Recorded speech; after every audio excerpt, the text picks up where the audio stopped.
My name is Ying-jeou. I'm from Taiwan, and I'm affiliated with National Taiwan University and Academic Sinica. And TJ gave me an assignment, asking me to moderate this session. And this session will focus on a key question. Also, has been already been pretty much elaborated in his paper. The question: to what extent are national economy being reshaped by global economic forces? And we are very pleased, to have three speakers to deliver their opening remark or even a presentation. And each one of them is entitled to 20 minutes. So let me introduce our three speakers in the beginning, and then I will ask them to take the podium one by one. The first speaker is Professor Shide, and she's a professor at the School of Pacific International Affairs at the University of California, San Diego. She has very extensive research and teaching profile in Germany and also in this country. And one of his latest publication is Choose and Focus, with the title Choose and Focus, Japanese Business Strategy for the 21st Century, which was published in 2008. So, we will get a chance to listen to her presentation. And the second speaker is Professor Pei-san Lee. I'm glad to claim her. She's one of my former students, but also a very established professor of political science. She teaches at the National Zhongzhen University in Taiwan, and one of her specialization is Northeast Asia political economy, and she has also published very extensive in this area. And the third speaker, Professor Joanne Mo, we have been, the close colleague and long-term friends for many, many years. And I was always, really amazed by, his very impressive publication record. He's currently a professor of international political economy at the Graduate School of International Study of Yonsei University, and he's also served concurrently as Vice President for International Affairs. He has been, long time recognized as one of leading political economy specialists, focusing on Northeast Asia as well. So we are very lucky, to have three very distinguished speakers coming from South Korea, Taiwan, and someone who specialized in Japan. So, Ulrich, I will invite you to come to the podium. Yeah. Thank you. Thank you for the kind introduction. Oops. So I'm Ulrike Schade, and our school has actually changed its name. We are now the School of Global Policy and Strategy, GPS. And everything else stays the same, though. Okay, so I want to begin by just saying two quick things. One is that I want to thank TJ for doing this conference. And I'm really stoked to be here, in particular because I'm a Japan person. I know a little bit something about South Korea, maybe just enough to be dangerous.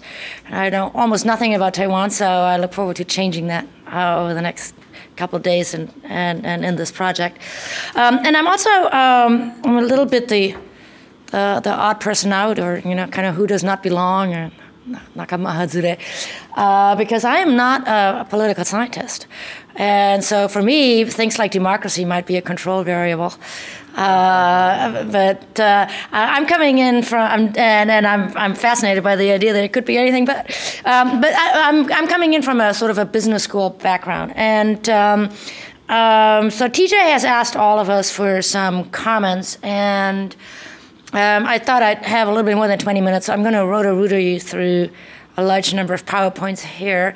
If I don't get done, these are the 5 points that I want to make. I'm going to talk about the business model of the developmental state, the background to the financial setup, a little bit more about trade relations, and how Abenomics might actually be for real, and then I'll end on some ideas of what I thought might be cool to discuss.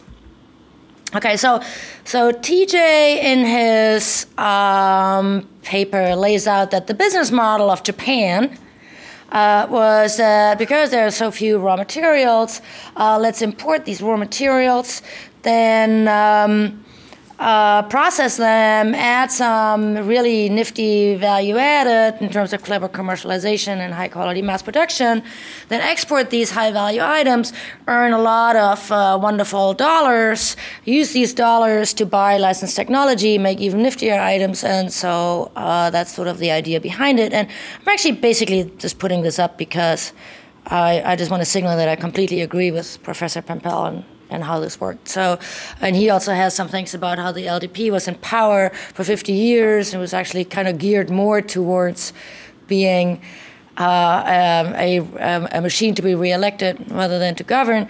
And all of this worked really great because there was this big middle class, and there was everybody joined in the growth. So I completely agree, and it worked. So this is Japan's trade balance, and you've seen this before. So the red thing is the export, but the blue thing is actually what's more important. And so for many years until Fukushima happened, Japan has benefited from the setup by having a positive trade balance, and of course that has brought in some interesting negotiations with the United States. All right. Now, the discussion point I want to bring up then is it really true that Korea and Taiwan did the same thing? I'm not so sure. I think that Korea and Taiwan actually copied this and then added some to it.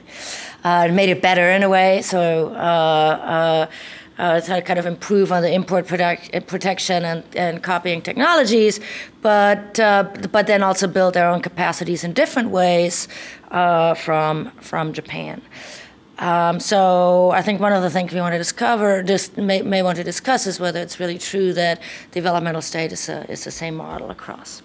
All right, let me move on to the financial system. So here is how we used to teach how this actually was done. I mean, so what's the idea is great, but how was this actually put into place? And the textbook, in the old textbook 20 years ago would tell you this is how the financial system works. You have surplus spending units and deficit spending units. Right? It's okay to think about these as households and companies.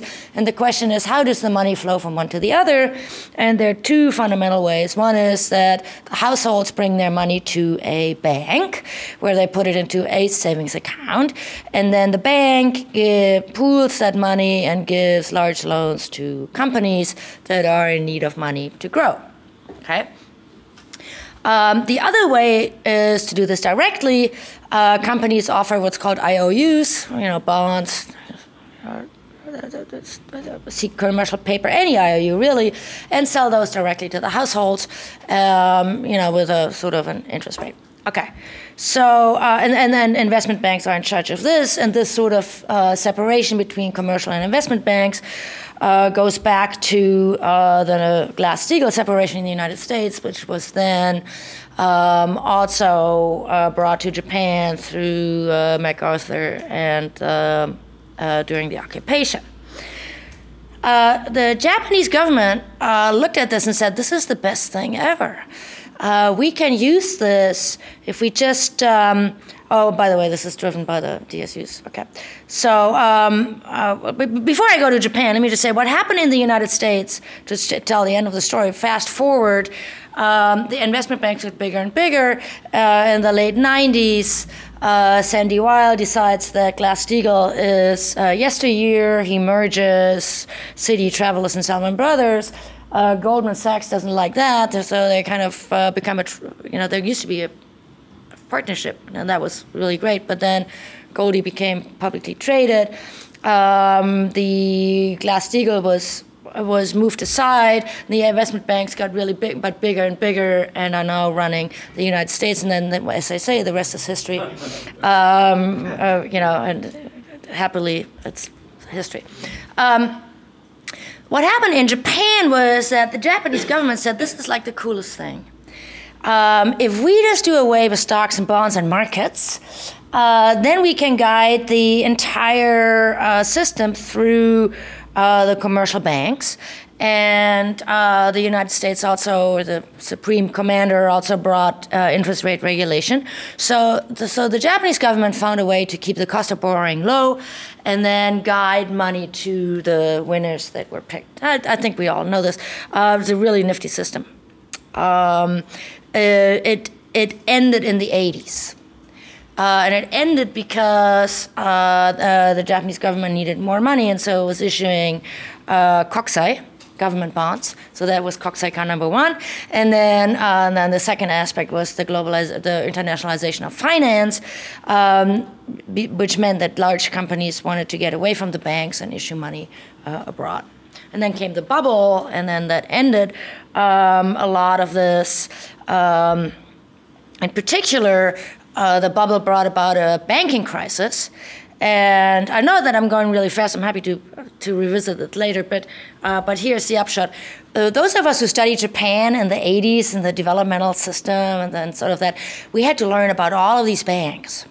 My students today really don't have to learn about all of these banks anymore. It's enough to know that there are 3 big banks in Japan, Mitsubishi, Mizuho, and Sumitomo Mitsui. And so in the process, the point that I really want to make here, forget all the detail, the consolidation after the banking crisis in Japan meant that Japan ended up with even bigger banks. And some of them are actually now leaders in many of the financial disciplines that are important today, such as project finance and M&A and so forth. I think this is important because this is very different from Korea, and I don't know enough about Taiwan, but it's definitely different from Korea, where the banks are comparatively smaller. And in fact, in global finance today, I'm told that large Korean companies, the Samsungs of this world, are actually banking with Japanese banks and global business, at least. And the Shibol were also a little different. And by the way, the Shibol still exist. I'm not sure about the Keiretsu still being that meaningful, other than maybe the Mitsubishi UFJ group. So I don't know whether that system ended outside Japan, but it definitely ended in Japan. And so one of the discussions we might want to have is whether these differences in how the financial system was set up and has evolved matters for the things that we're discussing here. All right, the third thing is the globalization of the supply chain, and TJ actually already put up some PowerPoints there. As you know, we at the business schools, we kind of, we take apart the production, put it into several chains, parts of the chain, and then ask where is value captured, with this an elegant way of saying where's the money. And if you do this for the iPhone, which has been done, at significant depth, so some people at the Asia Development Bank pulled the iPhone apart and said, okay, so where is this actually made, and who's making money in this? And what you find is that, of course, the beauty of Apple is that they sit at the most upstream, the most downstream of this. They design the thing, and then they sell it in their fancy little stores. And then what happens in between is that Japan occupies the spots of input materials and production machinery. Taiwan and South Korea do the input parts, and then the assembly happens in China. This matters, by the way, also for our trade balance calculations, because we still think about trade and how to count trade like we did 200 years ago.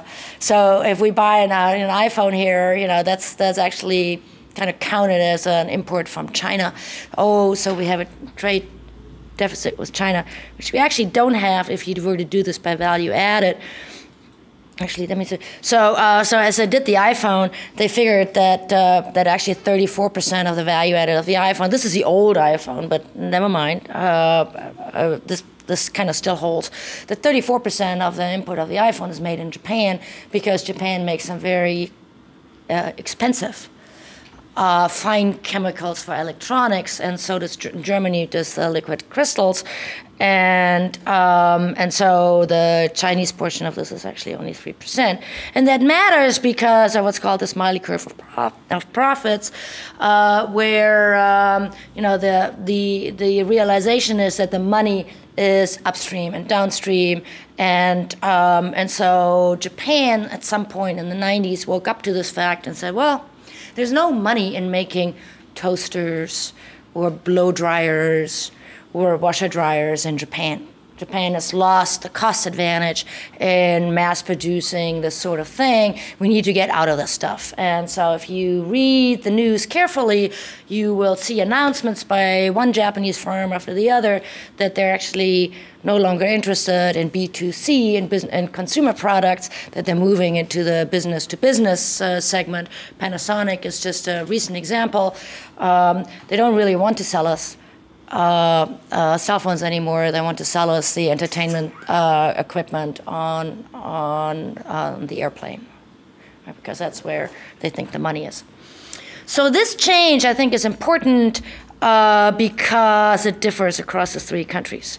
Oh, and by the way, one of the upshots is, and this is a very complicated chart, the short and long of these numbers, I'm just putting these numbers up so that you believe me. Yes, I've done my homework.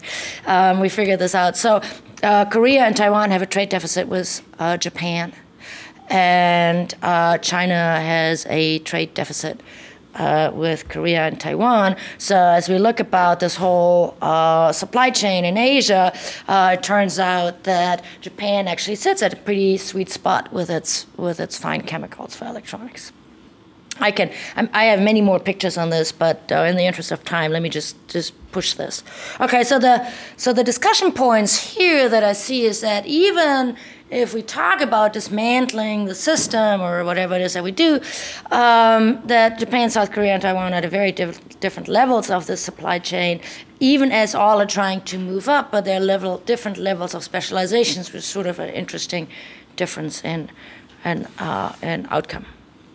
All right. I want to take a little bit issue with Professor Pempel, if I may, just for the fun of it. And this is the book that I wrote many years back, and I've been working on kind of since, about this whole Sentaku to Chuchu, choose and focus thing. The argument of the book is that Japan had this strategic inflection point between 98 and 2006, and a lot of this was actually homemade. There's a banking crisis, there's political entrepreneurship by Koizumi, some social distress, and put that all together in roughly 1998, Japan reached a tipping point, after which there was actually a lot of change. And this is where I want to, kind of invite TJ to a little bit of discussion. I actually think that there has been a lot of change, and a lot of it is irreversible. All of this is maybe a long time ago, 1998, even 2006 is a long time ago.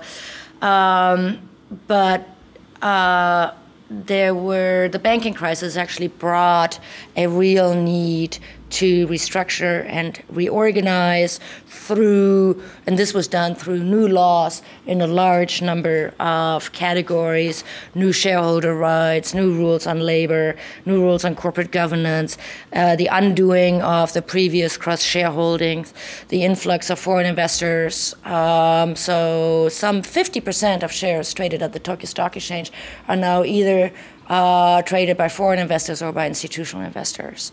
And that is a mega change. If you are a CEO of a company, no longer can you count on, your shareholders being lenient, loyal. You might find that they're using voice, but more often than not, you find that they're using exit. And if they use exit, your stock price will plummet, and then you might actually be eaten up by a huggy-tucker, a vulture, private equity fund, whatever you want to call it. And the point here is that a lot of this was homemade and not gaiatsu. And I'm going to go through this. The big thing that I want to point out here is that Abenomics, as much as I have been very skeptical about lists of deregulation, I've actually looked at these lists, and this time it actually is different, and it's different in 2 dimensions. The first is the sheer number of measures of deregulation and the follow-up process. There is actually, you can go on these websites and there's somebody in charge of following through and somebody in charge of doing it, and there's a timetable and there are some requests and you still haven't done this, which is very different from deregulation lists from the 1990s. And the second thing where this is different is the way in which it's done. So the old deregulation lists of Japan were all sort of just laundry lists, and we're going to do this and we're going to do this. Now there is a new approach, I think. So I'll give you one example and then I'll be done. And that example is, my favorite example is what's called the JPX 400. The JPX 400 is it's an index. The JPX is the new name of the Tokyo Stock Exchange, and so this is a list of 400 companies, and it's made up by a mixture of ROE, which is a measure of profitability, and size. So just market capitalization. So it lists Japan's 400 largest firms by size and profitability. And there has been a lot of criticism of this. It's not an index. It's not a list. It's, what is it? And I think what it actually is, it is a shame list. That is, if you're not on that list, you are not cutting it. You're a zombie. And perhaps more importantly, if you work for a company, if you're like a salaryman or kind of even a production manager or something, an engineer at a company that is not on that list, you're working for a losing company. And that's very powerful because, and it's different, right? It is not a decree like a developmental state decree that you must do this, or you are a winner, or you are a loser. It's a much more subtle sort of, it's a shame thing. And as the government is getting ready, or as Japan is getting ready to face labor shortage, and talent is becoming more scarce, this is a very elegant way to break up some of the rigidities of lifetime employment and the hogging of talent by so-called zombie firms. I find this very interesting because it's a new way of implementing deregulation. I'm wondering whether Korea and Taiwan still have to reach the point where internal pressures like that are forcing change. And I don't know enough about those 2 countries to actually say this, but so the point here really is, and this is my last point, I would love to hear from my colleagues here whether this is all just adjustment or a kind of homemade change. And then, of course, I just throw this in for the fun of it wherever I go. So the big difference between me and all of you political scientists is that, of course, I believe that the market comes first and then somebody regulates it, whereas you all think that the regime or the intellectual property right or the government comes first and then the market happens. But either way, I think that some of the interesting things that are happening right now in Asia are not, in fact, adjustments to something that's happened exogenously, but some sort of endogenous growth, sort of almost like developmentalism is adolescence. And I think Japan is basically ready to graduate. It's done with college. I think in our lifetimes we will see a Japan that is not a developmental state. That is something else. I don't know what that else is. But let me stop here. I've thrown up a lot of questions, and I look forward to your answers. Thank you. Okay, Professor Shade, and then I'm going to invite Professor Koizumi Lee to come to the podium. It's my pleasure to be invited here. to join scholars from different countries and from different fields. And I'm here to offer some empirical basis, hoping to shed light on TJ's project.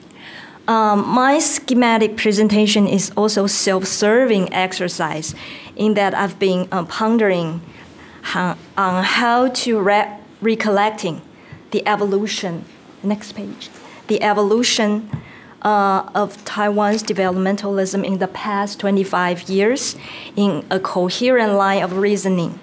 I will show some statistic figures. Recent statistic figures regarding Taiwan are really daunting. As the composition of government expenditure shows, more than 1/4 of annual budget is spent on welfare, in contrast to less than 10% on infrastructure. Capital outflow has been continuing over the past 20 quarters and amounted to new Taiwan dollars 6.6 trillion. In attracting foreign direct investment, last year, this statistic shows Taiwan is ranked at the bottom, not only in Asia, but among the lowest around the globe. Central and local governments have accumulated 24 trillion budget deficit, which is 12 times of annual national budget. 22 municipalities and counties plunging into the welfare spending spree as decentralization grant local governments more fiscal autonomy. And in terms of GDP growth, Taiwan has lagged behind South Korea, Hong Kong, and Singapore, with only 0.5% annually on average. The growth prospect deteriorates rapidly as the poor performance in the second and the third quarter this year. The economic downturn was caused by slumping exports due to the declining demand on electronics and machinery. China's slowing growth was said to attribute to the falling demand on Taiwan-made parts and equipment.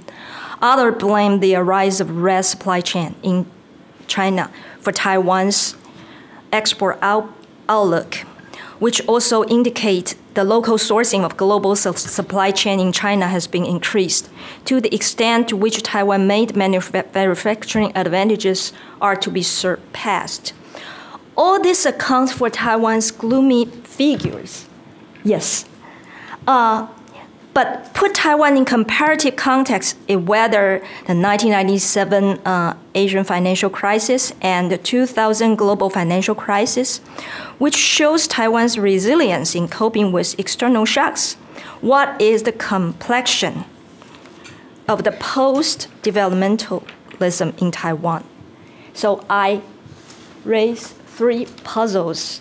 First, does developmental state still matter? Or it matters but not in a developmental way? And second, is it the post-developmentalism we are dealing with, or a developmentalism in demise, or it's a developmentalism in transformation, or it's a developmentalism in persistence? Okay, and the third puzzle is related to what is the configuration and institutional components of Taiwan's developmentalism and its evolution. Okay, I follow TJ's framework, and I will offer a snapshot presentation by dividing the past 25 years into 3 time periods. Okay, the next, okay, 3. The first time period is 1990 to 2000, was marked by state-led restructuring in the context of democratization, the end of Cold War, and the surge of economic and financial globalization. In the second period, 2000 to 2008, the first regime turnover occurred with a long-standing opposition party, DPP, came to power. The new hegemonic project of the DPP government was to further topple down KMT's center party state developmentalism, consolidate its own ruling coalition, and foster the Taiwan center identity.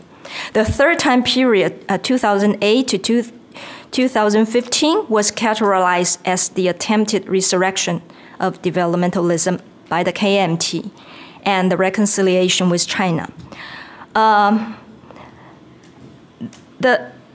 unfortunately, it was unsuccessful. I will present the case later. So now I will move to the first, Li Denghui's period. Taiwan's authoritarian developmentalism in the post-war was a comprehensive system, political economy, built upon a well-articulated hegemonic project. Hegemonic ideology is one China principle. In its heyday, the particular concept in Taiwan has been referred as such components as strong state, executive dominance, technocratic rationality, and an autonomous and competent bureaucracy. When top-down democratization began in the mid-1980s, the party stayed established in counter-challenges, but it still maintains entrenched state control over the reconfiguration of its political economy. President Lee occupied both the KMT's chairmanship and presidency, the commanding height of the power machine, on the one hand, yet maneuvering to undo the system from within, on the other. He incorporated the local political figure into the Central Standing Committee and shifting government business relations from one of commander-in-chief to that of senior partner. Selective adoption of neoliberalization was a hidden agenda on tearing down party-state monopoly, has witnessed in the privatization of state-owned enterprises, liberalization of capital markets and banking sector, as well as partial deregulation of charter business. He also had made several progress on financial liberalization and internationalization. I don't want to overlap with Professor Chu's presentation. Among them, 15 new commercial banks were licensed to set up in 1992, which was President Lee's initiative, though financial bureaucrats favored the sequence of which privatization of state-owned banks came first before the opening of banking to private enterprises. Then the emerging global production network in Asia has attracted Taiwanese business to shift production, either fully or partially to Taiwan and Southeast Asia. To cool down the China fervor, Lee announced his southbound policy in 1993 to encourage Taiwanese business to invest in Southeast Asia instead of China. The government scaled up bilateral exchange with South Asian countries by negotiating investment protection agreements. However, the policy failed in its aim of channeling private investment away from China, as China remained the favored destination for Taiwanese outbound investment. And the second period, I call it the neoliberal populism stage. Chen won the 2000 presidential election with 39.3% of popular votes, which is a minority president. And his party did not garner a legislative majority in Congress. The situation of divided government severely constrained his power to turn DPP's important campaign appeals into policy changes, including the anti-nuclear power stance and the legalization of the Referendum Act. He exercised his presidential power in appointing premier as he favored without the Congress approval. The political retribution between the Pan Blue and Pan Green has constantly cited gridlock. So his legislative bills were often shelved or derailed. The example is the watered-down Referendum Act. So the most feasible route for Chen's hegemonic project to topple down the established developmentalism was to deepen neoliberalization of the system in the name of bridging with globalization trend. The accession to WTO also made Taiwan amenable to liberalization pressure. By embracing neoliberal norms and practice, KMT's developmentalist legacy was dubbed as party-state capitalism that was under assault. In Chan's term, the financial sector restructuring has been his top priority. So the financial holding company law was passed, and the most significant breakthrough was the passing of Financial Supervisory Commission law, under which various kinds of financial services were under a single line of authority, which clearly emulate American standard of financial supervision. In his second tenure, his active involvement in the acquisition and merger in the banking sector in the name of increasing global competitiveness finally spelled his fall from grace. So DPP government was, of course, concerned about industrial upgrading and the promotion of strategic industries. However, his distrust with the old bureaucracy had rendered his industrial policy making very different from the previous KMT model. His industrial policy has strong bearing on securing electoral support and enlisting business partnership, thus often bypassing the planning of technocratic bureaucracy, like location decision on selecting industrial parks, have been made to reward the political stronghold of the South and to win the votes in the Central. Developmentalist logic was sidetracked by the intrusion of populism.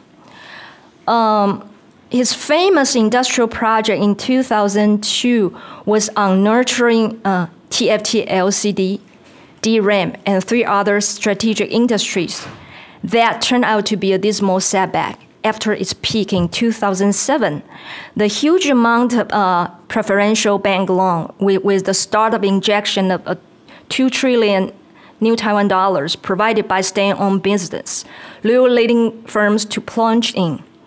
Government offered tax deduction to subsidize their imports on machinery and equipment. 5 firms had benefited from government subsidy, rely on foreign technology, mostly from Japan and Germany, and enjoying rising share prices in the heyday. Their short-sightedness turned down collaboration with indigenous precision machinery firms and self-innovated technology from ITRI. Worst of all, 5 firms were competing with one another and finally inflicted by the 2008 financial crisis.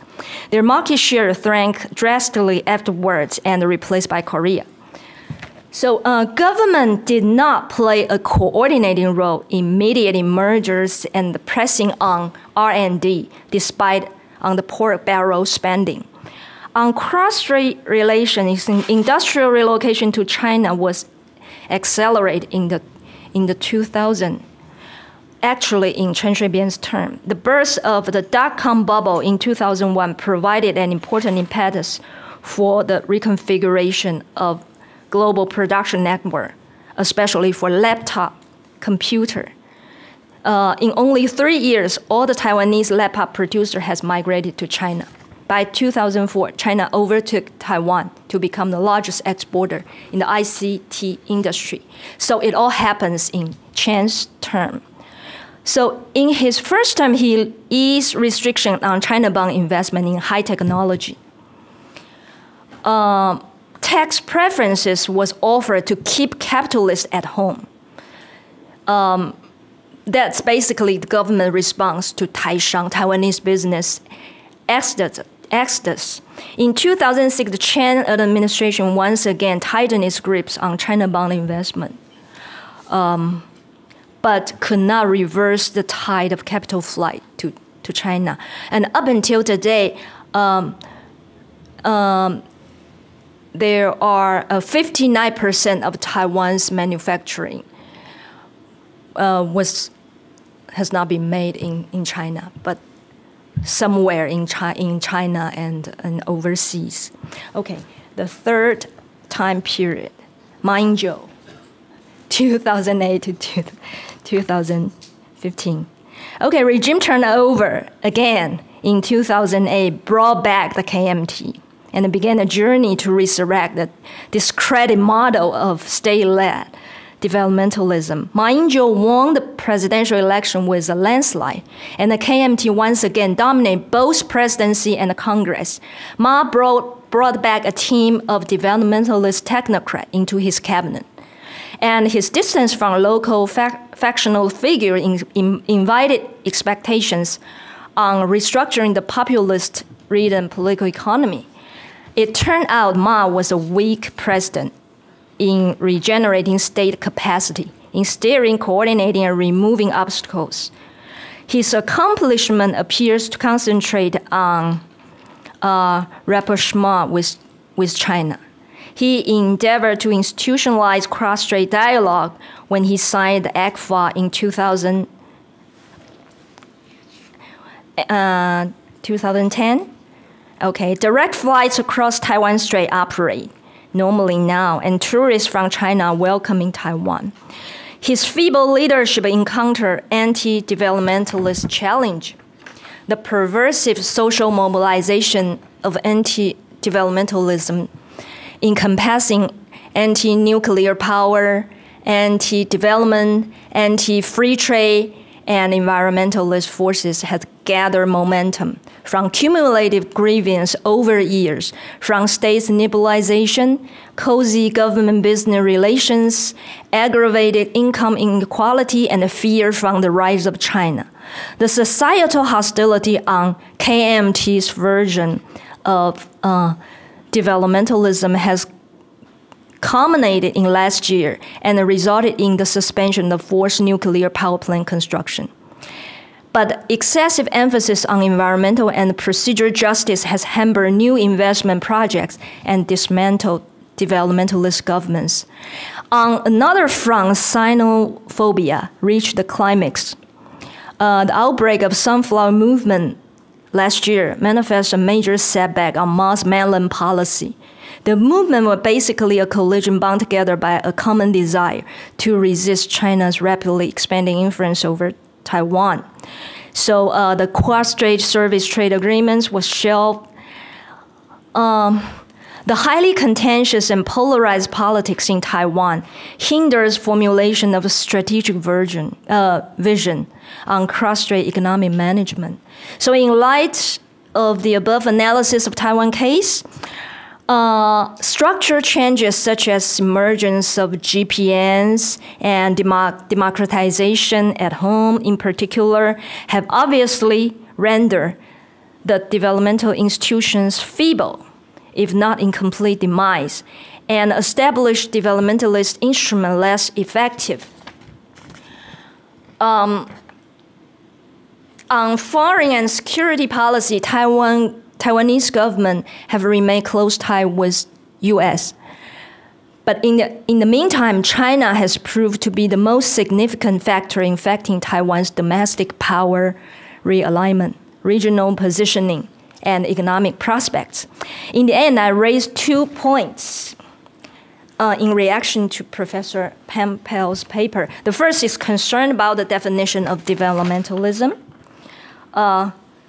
Was developmentalism in Japan, Korea, and Taiwan pertaining to specific security environments, specific regime type, and a specific ruling ideology? Regimes in this context has to put national development as top priority. Today, democratic regimes have to summon a winning coalition and secure electoral support. So development first logic may not be sustained all the time in this context. My second point addresses the factor of strong presidency, strong state, in overcoming the resistance from vested interests and initiating necessary reform. As Taiwan case demonstrate, the position of presidency does entail a commanding power for a president to maneuver. In the case of Chen Shui-bian, even in the situation of divided government, he was able to push through a serious financial restructuring. Nevertheless, in the case of Ma Ying-jeou, his dominance on both legislative and executive branch does not help he achieve much more than the reconciliation with the mainland. So one of the underlying reasons for this was that executive power in Taiwan today has been overshadowed by a legislature, and the policy-making process has been constantly sabotaged by fragmented protest and veto groups. So other components in the institutional matrix also matter in measuring up to strong leadership. Okay, my presentation. Hey, thank you. And here.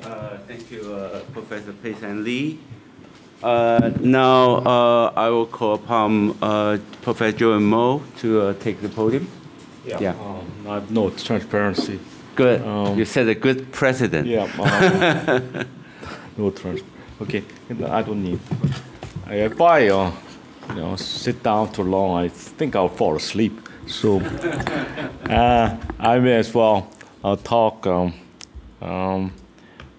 standing. Okay, thank you very much. I don't, as I said, I don't have PowerPoints, and I sent my memo.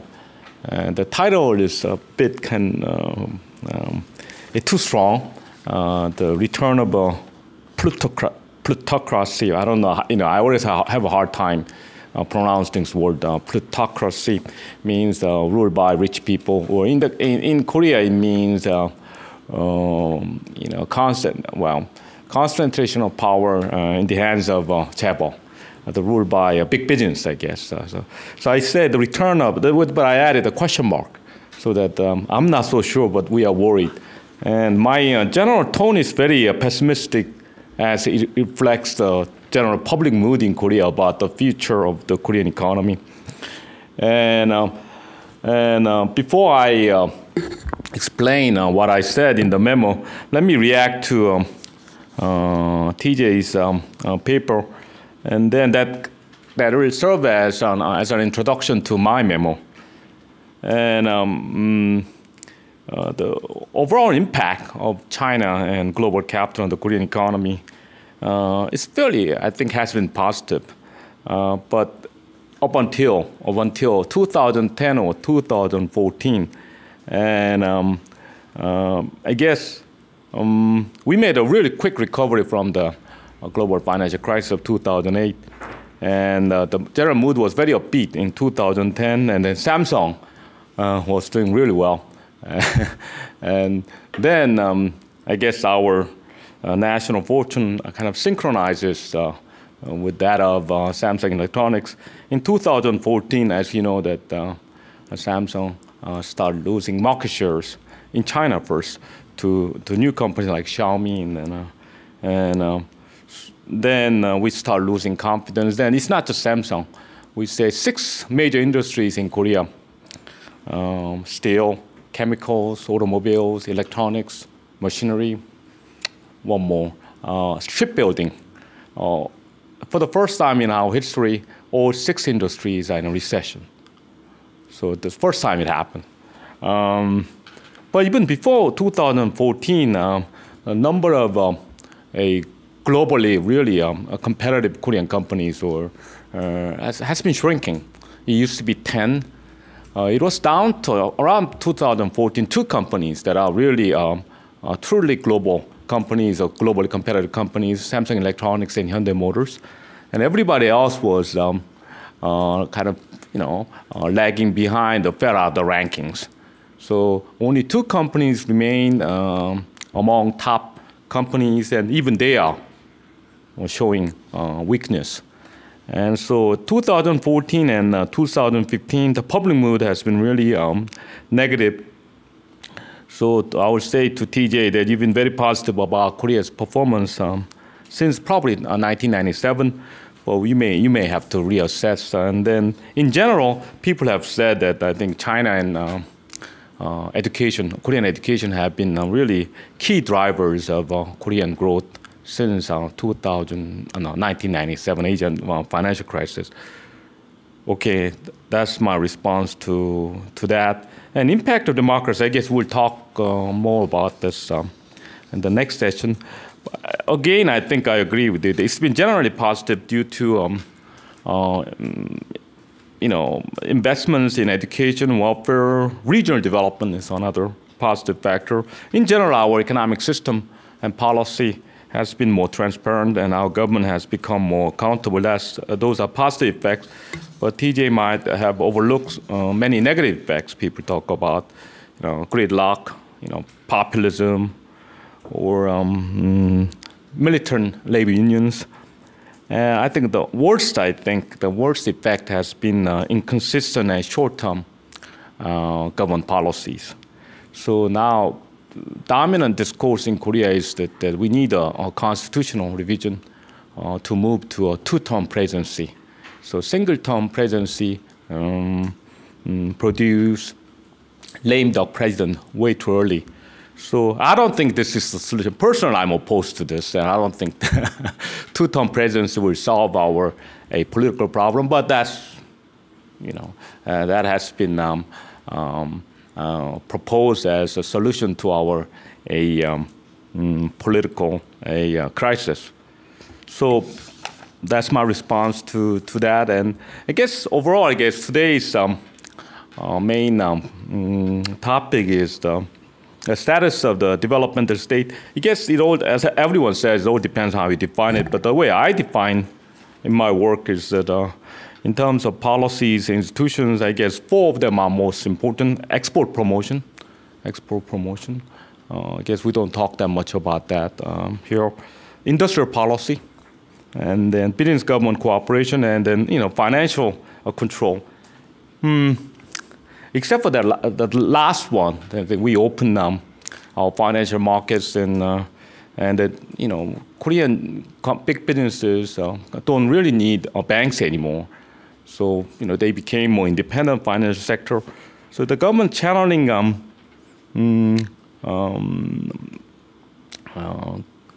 deposits or a bank deposit into strategic industries and big companies do not exist anymore.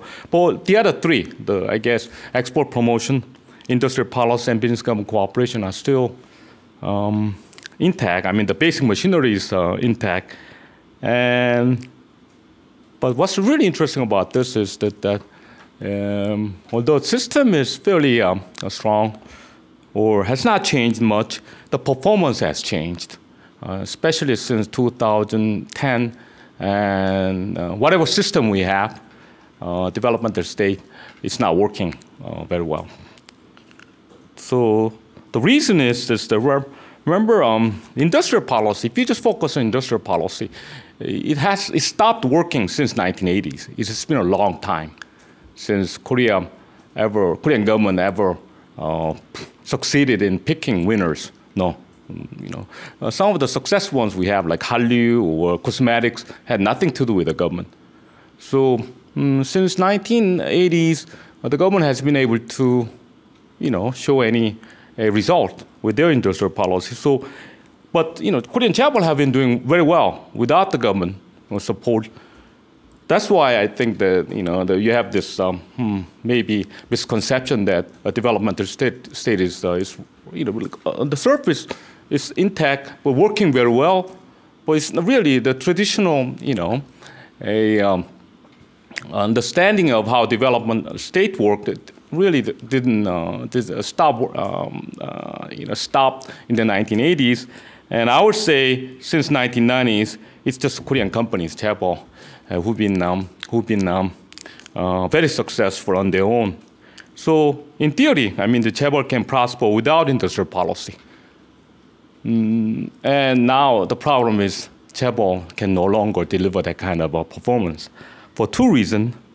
And that they become too strong, and means they don't face that much competition in the Korean domestic economy. It wasn't always like that the Korean government always promoted competition among big companies, but in every industry that 1 or 2 companies, usually 1 company dominates, or maybe 2, and that stifles competition, especially emerging industries or startup and venture capital industries. And we haven't really, the private sector has not been able to produce new industries and companies as a result, because people say the chaebol dominate everywhere. The second reason why chaebol are not performing well is because this is something totally unexpected 10 years ago, that as their second generation leaders retire, they're trying to pass on control, family control to their grandchildren, third generation. And the Korean chaebol always had this governance problem that families, we call controlling shareholder families, they only have 2 to 4% of total shares, but they do control 100% of the company. So this governance gap created many problems, but especially a serious one since we have very high inheritance taxes. So that to give their children control, they have to be very creative. So it's called internal trading, or they set up private companies and shipped all the profit to the private company from their public companies. So this kind of merger and acquisition and then listing of a private companies has been their main preoccupation in the last 4 years, and that will continue. That will continue. That means as long as chaebol leaders are preoccupied with maintaining their control, global performance is secondary issue for them. So that's another reason why I'm fairly pessimistic, and it's not really working well, because they are too busy maintaining control. They're not really, don't have time to improve their performance. Maybe they'll come back. Once they consolidate their control, maybe they will come back, but not in the next year or so. That's my prediction. So my point is that I guess before I go into details, I guess my main, message is this. The idea of developmentalism is very strong and dominant still. People, the way Korean elite think is still developmentalism. Government has to lead, and the companies have to support the government and industrial policy. So every day they talk about net growth engines and new strategic industries. Because although reality really is, the reality is the institutions of developmentalism kind of broke down, very weak. But up until 2010, this combination, right? The dominant idea of developmentalism and then weak institutional developmentalism worked fairly well, right? Despite this incompatibility, but since 2010, there are growing signs that this dysfunctional system is no longer working, and the performance of developmentalism is declining. So idea of developmentalism is still dominant. Institutions of developmentalism are much weaker. And finally, the performance of developmentalism has declined significantly. I think this is the way I would describe the state of developmentalism in Korea. If this is enough, I will stop here, or because I haven't talked at all about my memo. Okay, so it's just an introduction to my memo. My memo said is this. It's this. Okay, well, I've done work elsewhere, and then what emerges after the developmental state. My book with the wine gas offers 3 possibilities: and macroeconomic populism, like Latin American model, or the plutocracy, ruled by rich people, or the best case scenario, which is competitive market economy, whether it's the European model or the American model. So 3 possible regimes can emerge after the developmental state: macroeconomic populism, plutocracy, and then competitive market economy.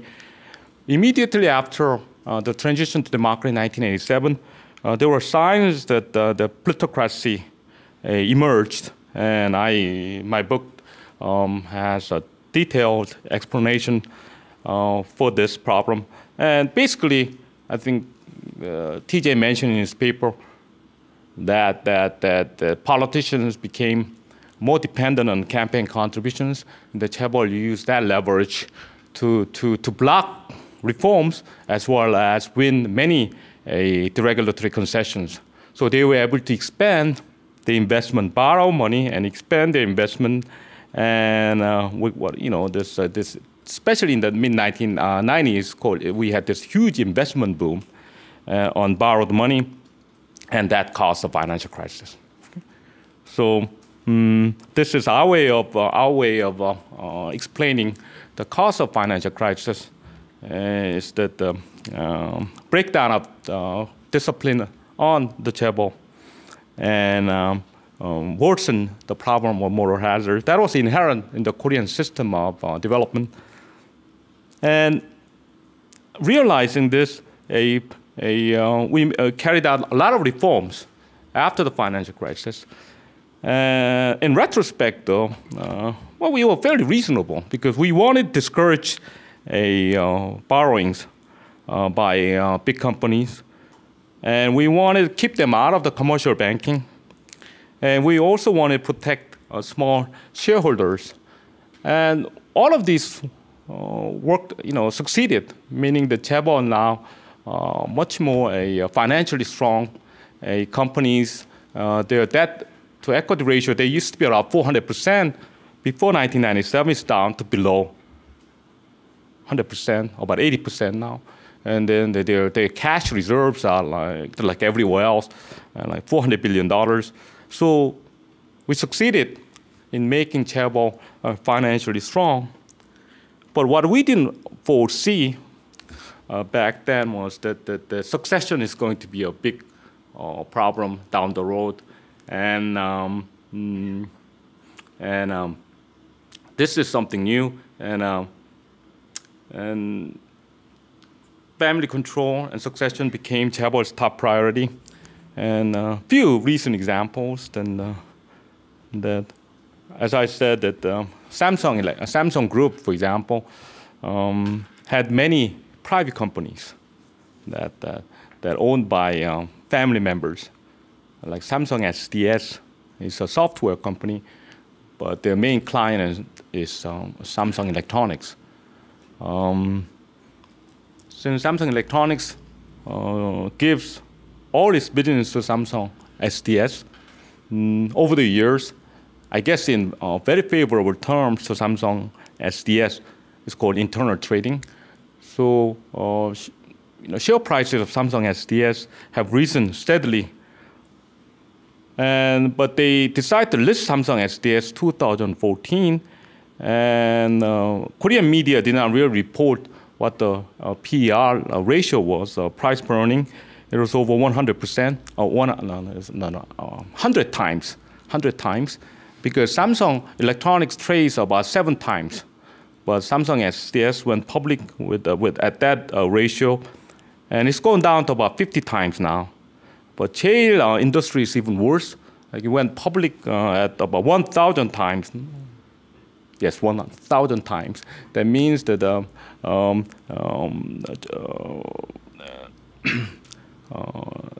Ying-jeou, for example, that's a third generation leader that heir to Samsung Fortune, his net worth jumped to about $10 billion through these merger and acquisitions. And now he controls, as a result of these mergers and listing of public enterprises, about 16% of Samsung Electronics, which that was the amount of control that his father had. So from about 4% to increase his control from about 4% to 15%, they had to go through these transactions, but their total direct shares are still 2 to 4%. Okay, they only own 2 to 4%, but let's say Samsung CNT, for example, owns 4% of Samsung Electronics, and Ying-jeou used his shares in jail industries to buy Samsung CNT at a very cheap prices. Now he controls Samsung CNT. In turn, use that 4% to strengthen his control over Samsung Electronics. Anyway, to make my story simple, and to make Ying-jeou a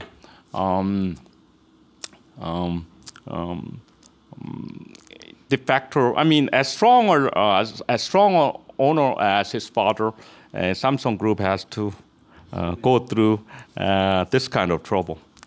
So, but this is not just Samsung Electronics. Hyundai Motors is going through the same process, and everybody else. So we thought that for a long time, the third generation would be the last, but now in LG's fourth and fifth generation succession plans.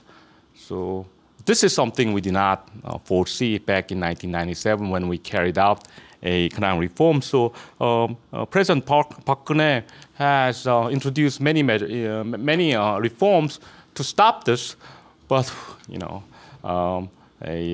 so far hasn't really made that much difference, and that's one problem. But again, the overall problem is that the developmental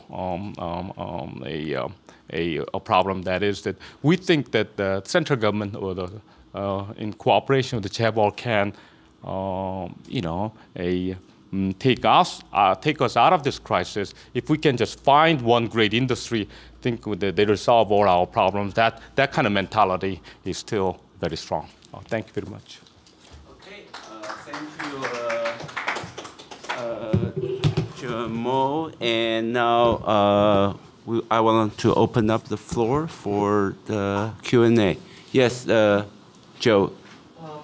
As we try to think about this question of the developmental state and the changing global economy, particularly as it relates to TJ's project here. Here's a bold assertion. I'd love to hear what our panelists think about this.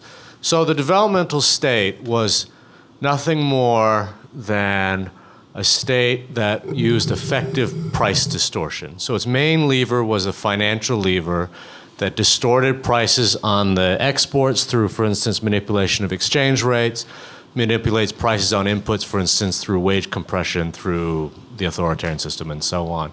And so its main lever was finance, its main mechanism was price distortion, and its main objective, therefore, was to gain comparative advantage in price competition. That era is gone.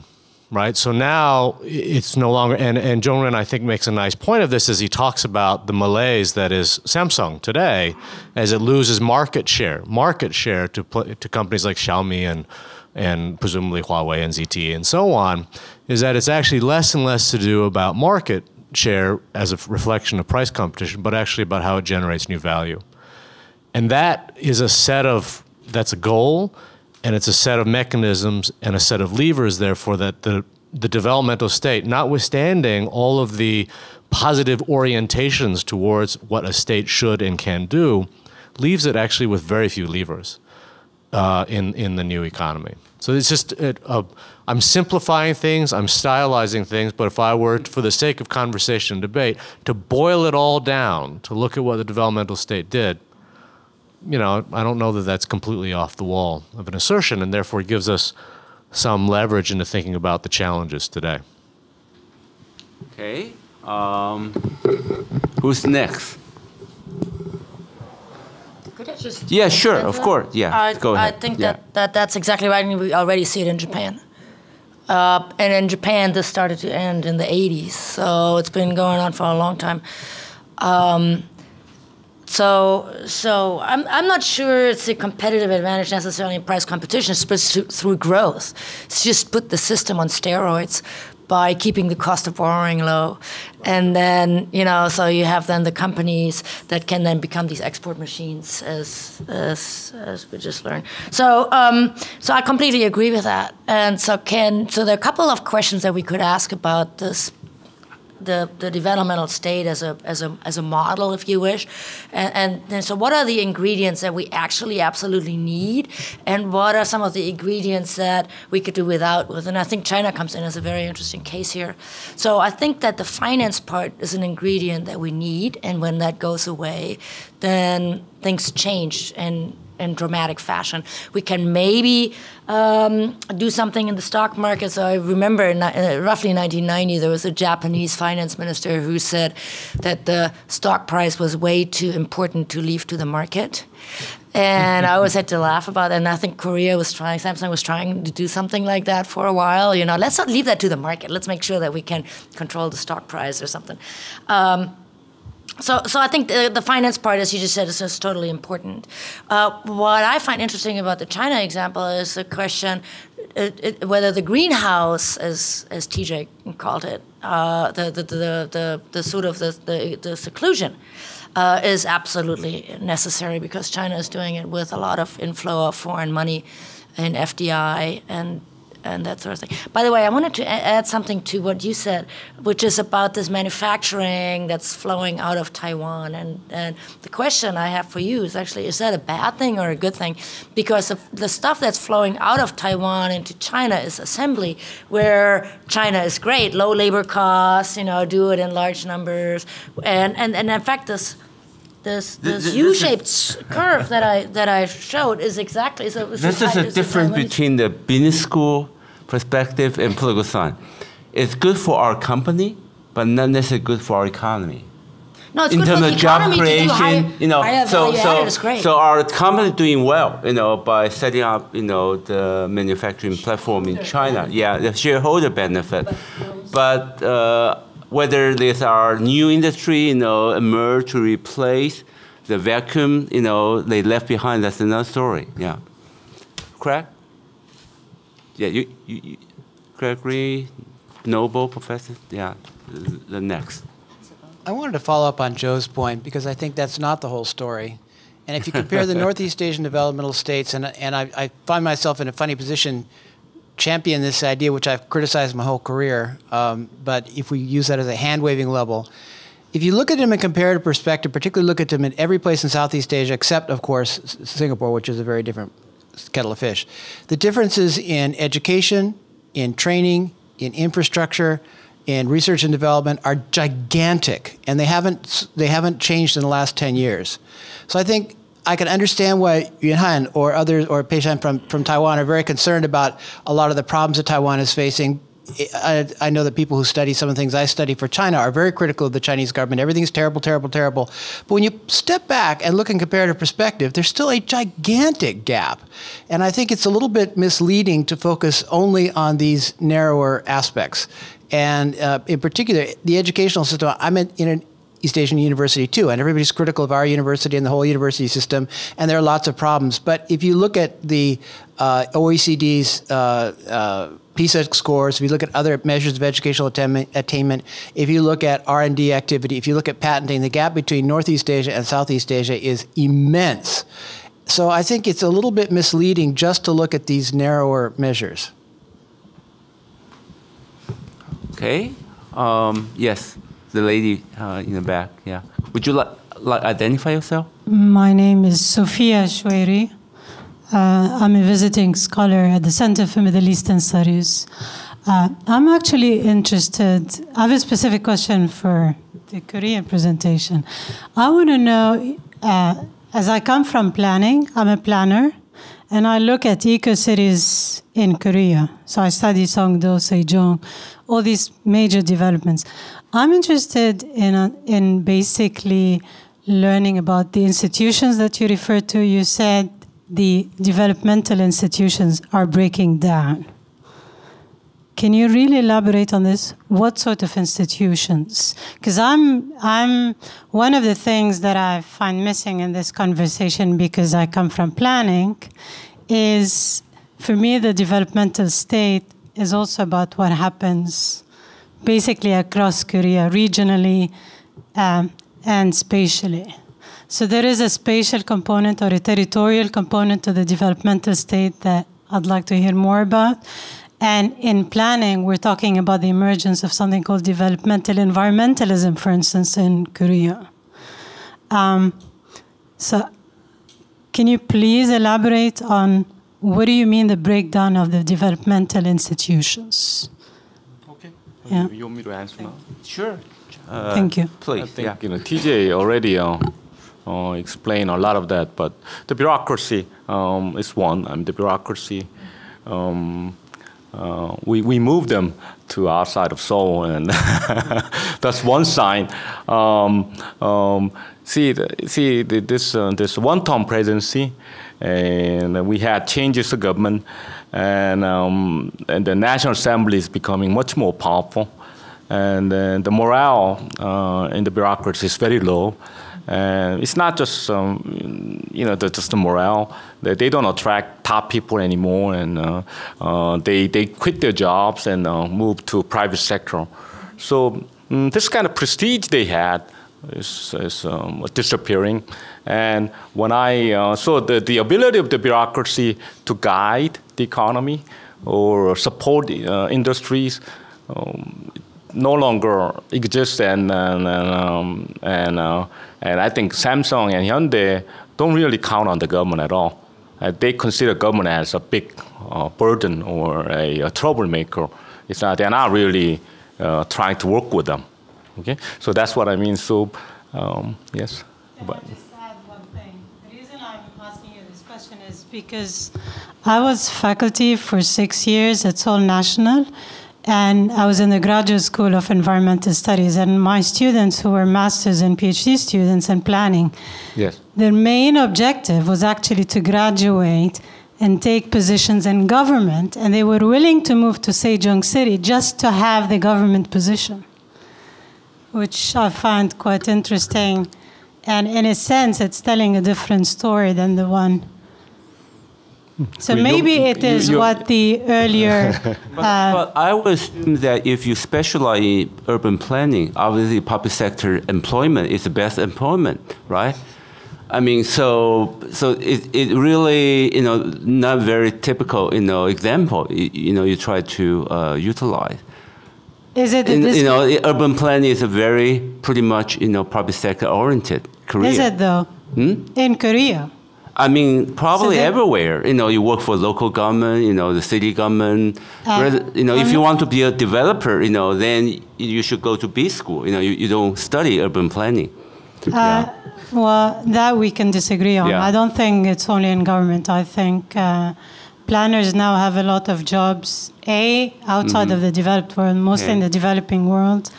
And we know corporations are leading the way. So I'm not sure about this. But my point is, maybe it connects to what the earlier comment was made about education. Is it the disconnect?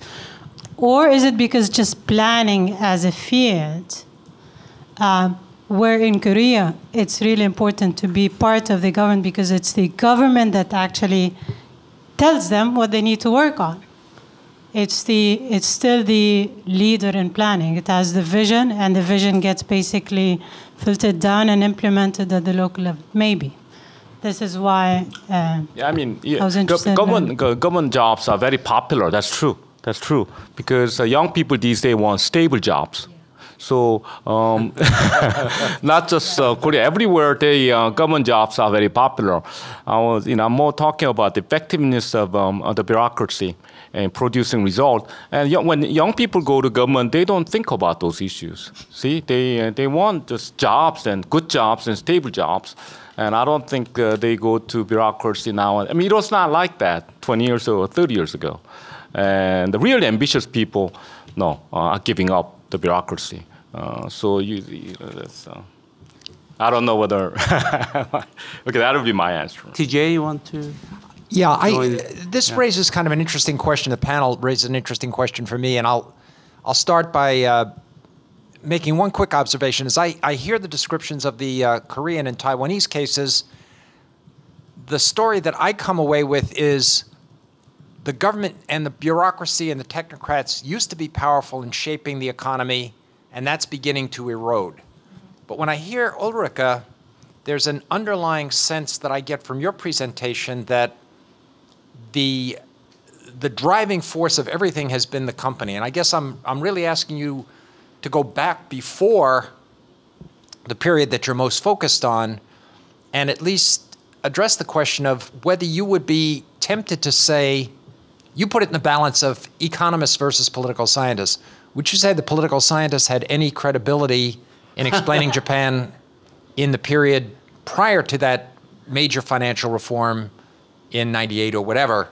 Or would you argue that, if we really want to get a handle on what was going on, that the state component of developmentalism was really never quite as important in Japan as at least the implications are for Taiwan and Korea? And it's kind of an open-ended question, and we'll probably wind up disagreeing anyway, but it seems to me that's a fundamental question in your presentation. Well, disagreeing with you is so much fun, TJ. I can never resist it. Well, of course. So that's a great question. It's possible that the emphasis on the state is because Chell laid it out first. And had, you know, and that's great. I mean, so obviously the state was important. I mean, I was saying that a little bit tongue-in-cheek, that, you know, does the market come first and whatnot.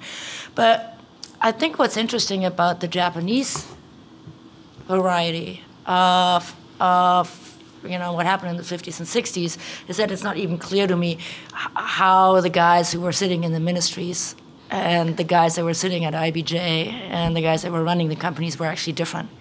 They came from the same university, and the same sort of background, and the same sort of thing. And so, and many of the companies were, you know, like Japan Airlines or anything, they were government owned. So a lot, Nippon Steel is, you know, run by the cousin of the guy who was a Metis and so forth. And I'm not trying to say it's cronyism. It's just that there was an elite that kind of divided across these three pillars of the system, and I think they did it together. They, you know, so I don't think that the Metis people ever were just sitting in their ministry designing, picking winners. They would call the trade association, they would go out and meet with the people and figure out what the companies are, what the companies wanted, what a system would be that would cater to what everybody needed, and then how do we set it up in a way that the LDP can sell it to the masses so that they get reelected. So I think it was actually a team effort. And the government could not have done it against the interests of the industry, of the companies. But the companies, of course, were super excited about this because the definition of public interest as business interest was, you know, that was just great for them.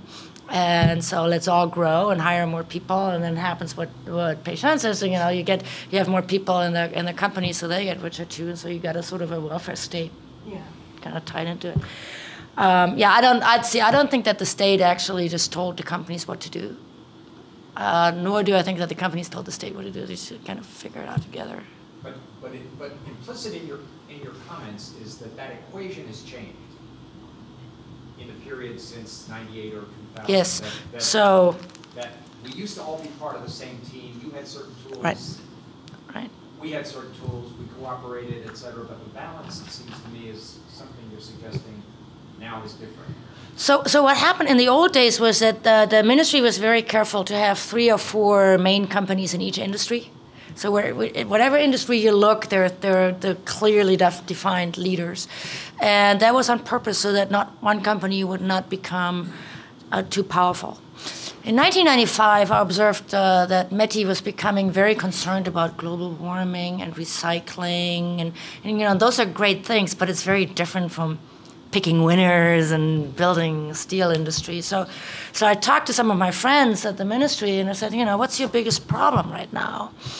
And this one fellow just thought about that for a lot, for a long time. So what's our biggest problem is Toyota. So I was like, wow, you know, that's not a problem. It's a great company. It's growing fast. Why is this a problem for you? And he said, they're too powerful. They don't listen to what we have to say. And we lost control over that part, and it's so big, and we cannot work with them. They don't want to work with us. It's over. So yes, I come from that part. What year was that? 1995. Very early. I didn't see it at the time. I almost fell off my chair. So no, this cannot be. You know, but basically he was saying we're reduced to talking about recycling and global warming, which now of course has taken on a new meaning. So they were saying we have to figure out a new role for the ministry. Carl, you want to say something? I could, yeah. Just a quick question for Jong-Eun about, again, on the same issue of the relevance of the state in this whole process. You mentioned that that Hallyu had nothing to do with the government, and I wondered if you could just follow up on that a little bit, because that's one area that I've taught that the government did have a role in promoting that Korean wave. And then quick question for Ulrika as well about, you know, thinking of this regional division of labor, you mentioned that Japan was in this sweet spot in the global value chain. And I, wonder, could it still be the lead goose in light of that, or at least the fattest goose in this flying geese pattern? And even if, following up on that, even if Taiwan and Korea have escaped this middle income trap, can that complementarity that you talk about, can that still continue, or is that going to be waning as well? So I guess first with Jong-un, if you wouldn't mind just talking about Hallyu a little bit. I mean, I guess, again, how you define government support or intervention. But it's not like 1970s story where you pick industries and then channel all the money into them and let them compete. And when they fail, they kick them out or merge them. None of that happened with the Hallyu. I think in Hallyu, I guess government kind of helped them with international marketing. But all the main turning points in Hallyu, all private initiatives, yeah, and artists, producers, and so I would say that traditional notion of industrial policy does not apply in Hallyu. And I guess I have to be a little bit clear about the idea of developmentalism. There are two dominant actors, right? The government and chaebol in Korea. So they both contribute to economic development. Then after a while, the government kind of losing their role, and then the big business chaebol kind of took up the room, the space, and they were able to carry the Korean economy for 10 years. Chaebol, but to me, these two central actors are both failing now. So, but Korean public, when I say they are still hanging on to the idea of developmentalism, that they think that either chaebol or government can save the Korean economy. Central government, I'm talking about central government, but I don't think it's going to happen. So we need more bottom-up process and more decentralized industrial policy. I will give you one example that since the creative economy is a new slogan for Park Geun-hye government. They want to start the new economy. So they set up all these creative economy centers across the country, 17 of them. We're talking about startup and the incubators. And the classic developmental mentality that they pair each center with a major chaebol company. So the idea is they want chaebol to support local startups, but it's not going to happen. Chaebols are not interested in supporting. In industries that are totally unrelated to theirs. So the government is hoping that chaebol will carry small and medium-sized enterprises, new startup sector, but that's really an old idea. That's what I mean by developmentalism, and this big shot, that the big Big Bang or by one of them will just change Korea and then produce new industries. I don't think that paradigm works anymore. That's what I just want to clarify my point. I need to guess the guidance from the highest authority. It's now 12:15. Yeah, I think we had two hands that I saw, but you may have seen others. Yeah, I had two hands. Joe and Craig Noble. Maybe you will be the last two persons speaking from the floor, and then I will ask the. And then I'll ask the panelists to have their. I'll do that. I'll do the sweet spot question later. Okay, that later. That's right. So collecting two more comment questions first. Okay, Joe and Professor Noble. Yeah. Very quick comment, Joe. I mean, your allusion to the SMEs was exactly something I wanted to ask about. I mean, it's clear that one of Korea's strategies is to grow the SME sector, and so the question is, do you grow it through government policy, or do you grow it through the expectation that the chaebol will create these backwards and forwards linkages, that an SME sector forms around the chaebol as to service, to as key inputs and so on. So I mean that's the big question right now in Korea, I would presume. Yeah. Correct. Yeah. In the spirit of being challenging and contrarian, Ulrika, where's the beef? Where's the beef? You wrote your book in 2008 based on data mainly through 2006. And through that period, many of the trends you talked about were very clear. So there were increases in R&D, there were increases in mergers and acquisitions, there was an increase in startups, there was an increase in venture capital. And you wrote this book, which is a good book and a very useful book, and every single one of those trends has flattened off or gone down since then. So I realize there are winds going on in Japan that are blowing against everything that's going on. So there's demographic problems and other problems that are going on. But you have 1998 to 2006 as this crucial transformation period. It's 2015, soro. It's about time we should be seeing the results. And in fact, the opposite has happened. The promising trends have all flattened out.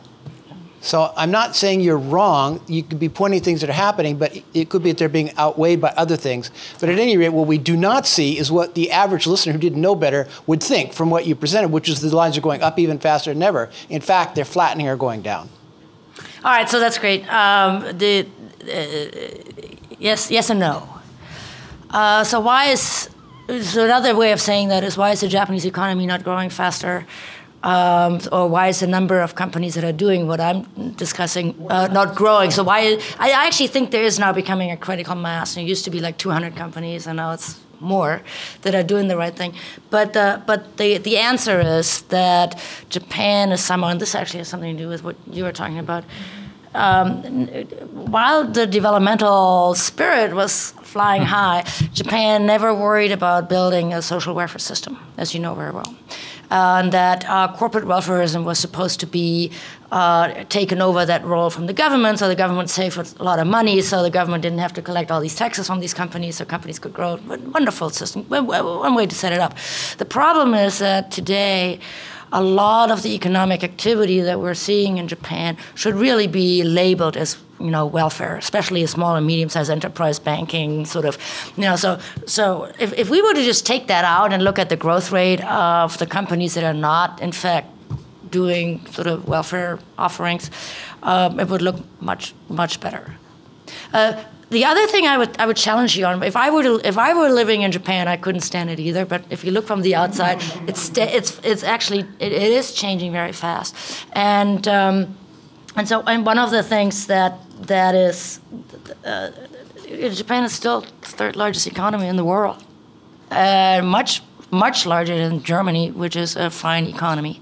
So where does that come from? Right? And it does come from these companies. So I did some data analysis, and half of the profits in Japan are generated by 25% of the companies.